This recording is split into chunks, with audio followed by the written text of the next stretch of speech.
ये उसकी करुणा है, ये उसकी उदारता है, ये उसकी दया है। हम एक बार पहले कथा में कहे थे कि सुखी जीवन के लिए अच्छा घर का होना जरूरी नहीं है।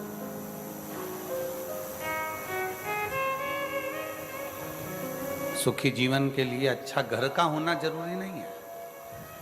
सुखी जीवन के लिए घर के अंदर सोफा सेट होना जरूरी नहीं है। सुखी जीवन के लिए घर के अंदर टीवी होना जरूरी नहीं है। सुखी जीवन के लिए घर के अंदर बहुत सारे ठाठ होना जरूरी नहीं है।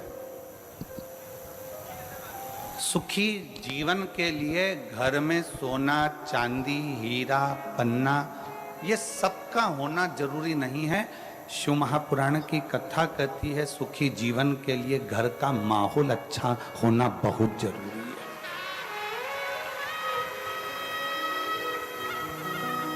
सबसे ज्यादा जरूरी है घर का माहौल। सबसे ज्यादा जरूरी है घर की शांति।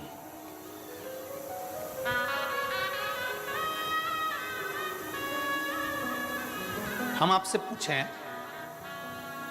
मेरी जो जीजियां बैठी हुई हैं, मेरे जीजा बैठे हुए हैं, मेरी बेटियां, मेरे बेटे, मेरी माताएं, मेरे भाई बैठे हुए हैं, हम आपसे पूछें एक बात,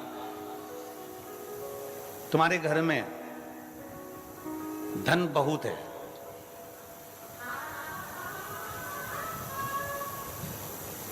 तुम्हारे घर में सोफा सेट भी लगा हुआ है, तुम्हारे घर में संपदा भी बहुत है, तुम्हारे घर में टीवी, फ्रिज सब कुछ है, सारा सुख है, पूरा सुख तुम्हारे घर के अंदर है। दुकान भी अच्छी है, घर भी अच्छा है, 2 मंजिल का, 3 मंजिल का सब बना है। और पति खूब दारू पिए, खूब गाली दे, दिन रात नशे में धुत रहे, तो मेरी जीजियों से पूछना है, ईमानदारी से बोलो वो घर किसी काम का है? जम के तो बोलो जरा। सेट किसी काम का है? वो धन और दौलत किसी काम की है? घर में सोफा सेट है, डाइनिंग सेट है, हीरे का सेट है, सोने का सेट है, चांदी का सेट है, बर्तन का सेट है, और आदमी अपसेट है, तो वो सेट किसी काम का नहीं है महाराज। वो सेट किस काम का? उस सेट की कोई मूलता नहीं, उस सेट की कोई महत्वता नहीं, उस सेट की कोई प्रधानता नहीं।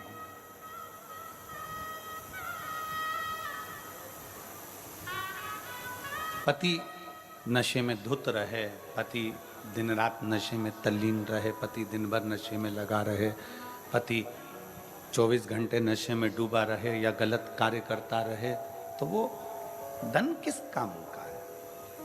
वो संपदा किस काम की है? वो पैसा किस काम का है?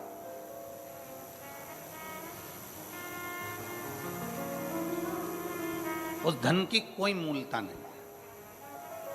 हमने भिलाई की कथा में एक बात कही थी, श्रीमती कौशल्या देवी सहाय जी यहाँ पर बैठी हुई हैं। हमने भिलाई की कथा में एक बात कही थी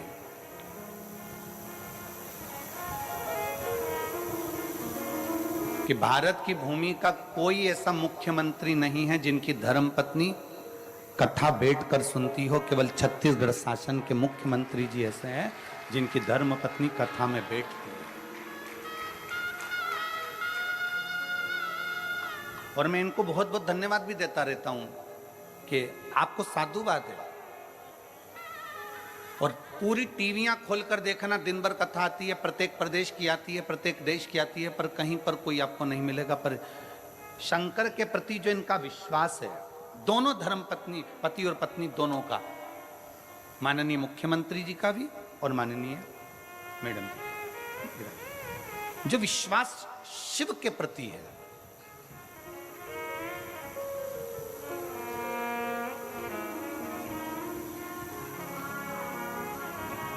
और दुनिया के लोग अपनी अपनी जगह पर आप लोग तो अखबार में पढ़े होंगे, आप लोगों ने तो टीवी पर भी देखा होगा कि कई लोगों ने एक लोटे जल पर भी कमेंट्स कर दिया कि एक लोटे जल से क्या होता है। छत्तीसगढ़ का एक एक बच्चा जानता है कि एक लोटे जल से क्या होता है। आप भी अभी चिल्ला कर बोलोगे क्या होता है? सारी समस्या का हल होता है। इसलिए एक लोटा जल चढ़ा चढ़ा के छत्तीसगढ़ वालों ने समस्या ही खत्म कर दी है।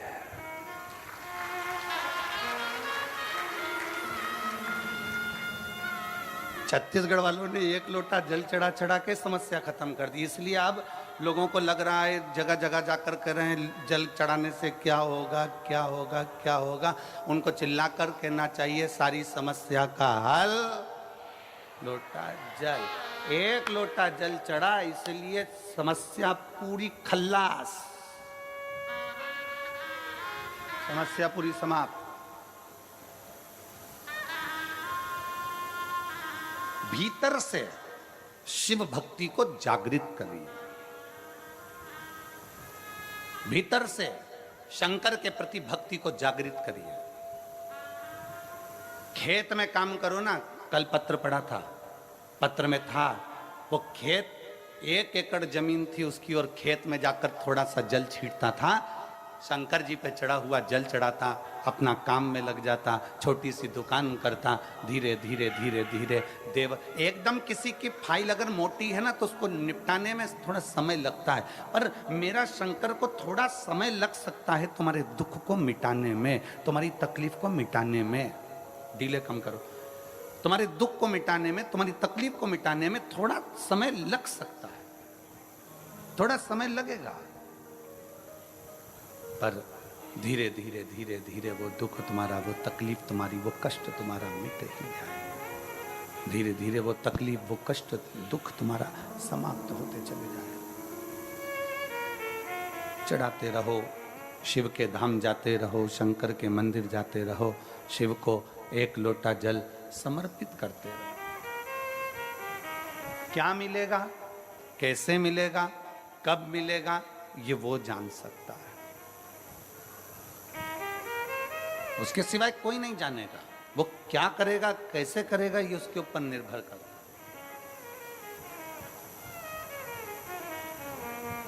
और पतंग उड़े आकाश माने, डोर थारा हाथ मां। पतंग यदि आकाश में उड़ती है तो उड़ाने वाले के हाथ में उसकी डोर रहती है। किसके हाथ में रहती है? उड़ाने वाले के हाथ में उसकी पतंग की डोर उड़ाने वाले के हाथ में रहती है। उसी तरह शंकर को जल चढ़ाने वाले की डोर शंकर के हाथ में रहती है। वो कहां उड़ाता है, कैसे उड़ाता है, वो वही जान सकता है। वो कैसे उड़ाएगा, क्या करेगा, कैसे उसको आगे बढ़ाना है, कैसे उसको अग्रण्यता लाना है, ये उसके ऊपर निर्भर करता है।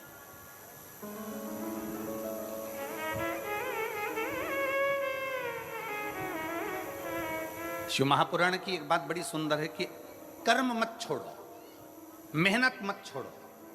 कर्म करते रहो, मेहनत करते रहो, खेती करते रहो, दुकान चलाते रहो, नौकरी करते रहो, व्यापार करते रहो, व्यवसाय करते रहो, कर्म करते रहो।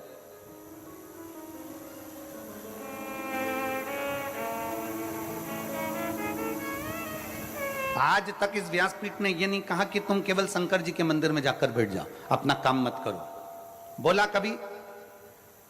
इस व्यासपीठ ने एक बात जरूर कही कि अपनी मेहनत करते रहना, अपना कर्म करते रहना, अपनी लगनता से काम करते रहना। खेत में जाओ, खलियान में जाओ, दुकान पर जाओ, मेहनत करो, सब कुछ करो, पर सबसे पहले अपने घर से निकलकर एक लोटा जल भरकर शंकर जी का जो मंदिर पास में हो उसको ले जाकर चढ़ाओ। उसके बाद अपने काम में लग जाओ। क्यों? क्योंकि तुम जो काम करोगे, मेहनत करोगे, शंकर जी को एक लोटा जल चढ़ाकर अगर करोगे तो शंकर तुम्हारी मेहनत को चार चांद लगा देगा और उसका फल जरूर देगा। मेहनत करो, कर्म करो। ये व्यासपीठ कभी ऐसा नहीं कहती कि कर्म मत करो। भगवान शंकर ने अपने दोनों बेटों से कहा जो पृथ्वी की परिक्रमा कर कर आएगा उसको प्रथम गिनती में गिना जाएगा। अगर शंकर जी चाहते तो अपने बेटे को राज सिंहासन दे देते कि मैं कार्तिकेय को पृथ्वी का अधिपति बनाता हूं, मैं गणेश जी को पृथ्वी का अधिपति बनाता हूं। पर पहले भगवान शंकर पार्वती ने कर्म करवाया कि जाओ परिक्रमा कर कर आओ, पहले मेहनत करो, कर्म करो। और तुम मेहनत करोगे, कर्म करोगे तो सफलता मिलेगी ही, ये निश्चित है, सफलता मिलेगी। और कहीं का महाराज तुमको मिल जाए, कहीं का बाबा जोगी ऐसा मिल जाए कि तुम मेरे पास में आके बैठ जाना, तुम्हें कुछ नहीं करना पड़ेगा और तुम्हें सोने के हंडे मिल जाएंगे, तुम्हें सोने का घड़ा मिल जाएगा, तो सबसे पहले हमें बताना, हम भी चले जाएंगे। दुनिया का कोई महाराज अगर तुमसे कहता है कि मेरे पास आकर बैठ जाओ, दुनिया का कोई बाबा जोगी तुम्हारे पास आकर कह दे कि तुम मेरे पास में आके बैठ जाओ, तुम्हारा दुख में काट दूंगा, तुम्हारा कष्ट में काट दूंगा, तुम्हारी तकलीफ में मिटा दूंगा, तो समझ लेना पक्का झूठ बोल रहा है। क्योंकि व्यक्ति को अपना कर्म जरूर करना पड़ता है, व्यक्ति को अपनी मेहनत जरूर करना पड़ता है।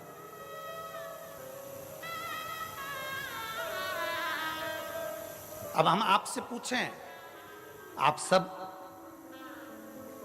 अपना अपना गांव छोड़कर, नगर छोड़कर, घर छोड़कर बहुत दूर गाड़ियां खड़ी करवा दी और पैदल चलकर कथा के पंडाल में पहुंचे। मेहनत करी कि नहीं करी, कर्म करा कि नहीं करा? कर्म करा तो यहां तक पहुंचे,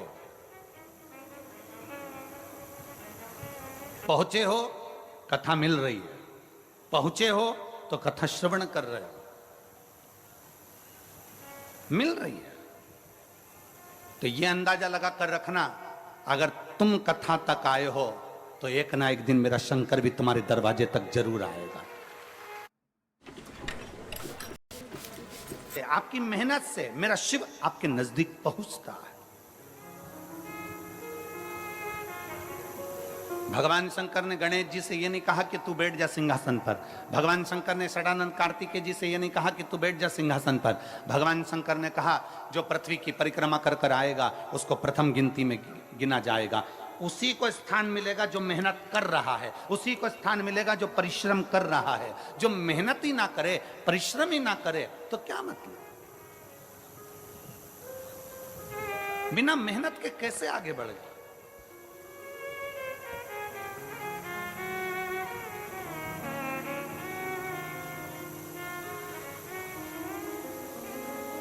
राजा विक्रमादित्य की एक कथा आती है